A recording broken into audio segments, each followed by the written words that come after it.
Avant d'installer le revêtement, une inspection visuelle et tactile des murs est requise.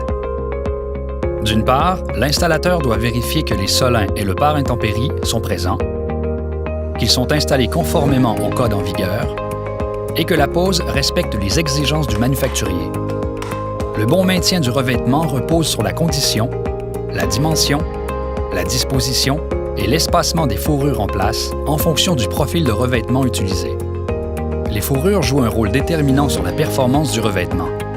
Non seulement elles servent d'appui et de fond de clouage, mais elles assurent également la ventilation derrière les planches en créant un espace favorisant l'évacuation de l'eau, de l'humidité et de la chaleur.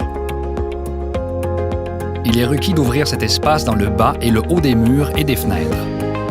Ces ouvertures doivent en tout temps demeurer libres de calfeutrants ou de toute autre matière obstruant la circulation de l'air et doivent être protégées par des dispositifs limitant l'intrusion d'insectes et de rongeurs. Avant de débuter la pose du revêtement, il faut d'abord situer une ligne de référence avec un niveau laser. Les moulures de coin peuvent être ensuite installées en prenant soin d'aligner leur base avec la ligne de référence. Suit l'installation des moulures de cadrage autour des portes et fenêtres.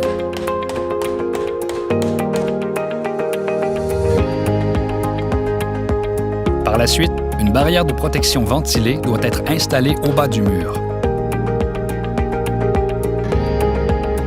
La première planche de revêtement peut, dès lors, être installée en suivant la ligne de référence.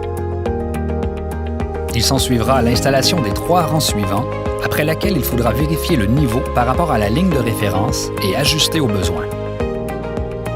Si besoin d'ajustement, la correction à apporter doit être répartie sur les 4 rangs suivants.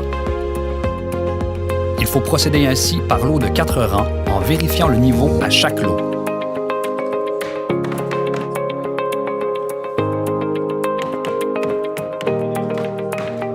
Lorsqu'arrivé au haut du mur, la dernière planche de revêtement doit être délignée afin que sa largeur permette de conserver une ouverture libre de 10 mm.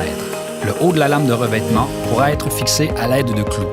Il faut également protéger cette ouverture avec un mécanisme permettant l'entrée d'air et restreignant l'entrée potentielle d'insectes et de rongeurs. Le mécanisme mis en place doit permettre de rompre la contiguïté entre la lame d'air et le vide sous toit. En terminant, il faut effectuer les retouches et appliquer le calfeutrant aux endroits appropriés. Pour plus d'informations, référez-vous au guide des meilleures pratiques d'installation du revêtement extérieur en bois massif.